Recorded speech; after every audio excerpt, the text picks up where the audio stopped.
Andhra style khichdi upma. ஒரு மூடி தேங்காய், பூண்டு, காரம், உப்பு இதெல்லாத்தையும் போட்டு தேங்காய் காரமாக ரெடி பண்ணிக்கலாம். அடுப்பை பற்றி வச்சுட்டு ஒரு கடாய் வச்சுட்டு அதில் நல்லா உடச்சி சேமியா போட்டுக்கலாம்.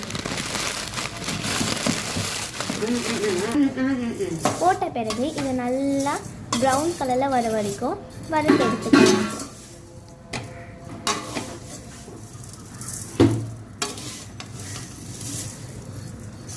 இன்றைக்கி நம்ம செய்ய போகிறது ஆந்திரா ஸ்டைல் கிச்சடி உப்புமா. அதனால் இதில் வரது எல்லாமே ஆந்திரா ஸ்டைலில் தான் இருக்க போகுது. நெக்ஸ்ட்டு ஒரு கடாய் எடுத்து அதில் தேவையான அளவுக்கு எண்ணெய் எடுத்துக்கலாம். எண்ணெயில் நறுக்கின வெங்காயம்,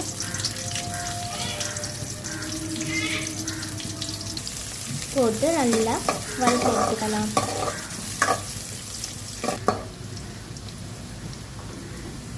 இப்போது அதில் 2 காஞ்ச மிளகாய் தேவையான அளவுக்கு காரத்துக்கு போட்டுக்கலாம். அடுத்தது கருவேப்பிலை, கடுகு போட்டு அதுக்கப்புறமா நம்ம கடலையை போட்டு நல்லா வறுத்து எடுத்துக்கலாம்.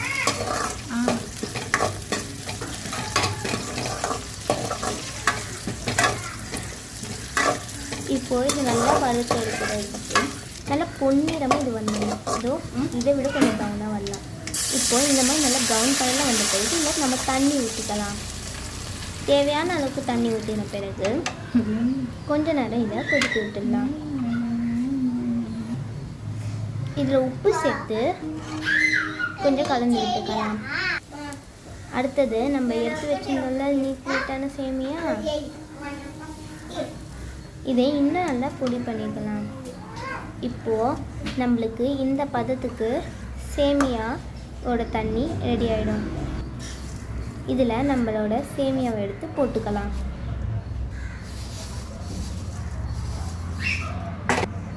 இப்போ இந்த சேமியாவை தண்ணியில் ஊறுற அளவுக்கு நல்லா கலந்து விட்டுக்கலாம்.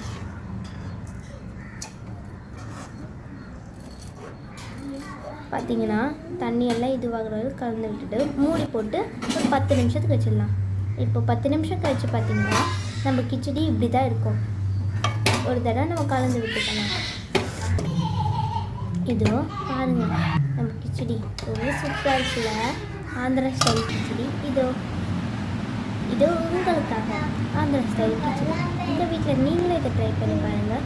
வீட்டில் எதையும் சாப்பிட்டு போர் அடிச்சிச்சா அப்போ ஆந்திரா ஸ்டைல் கிச்சடியை ட்ரை பண்ணுங்கள். தேங்க்யூ ஃபார் வாட்சிங். Subscribe this channel.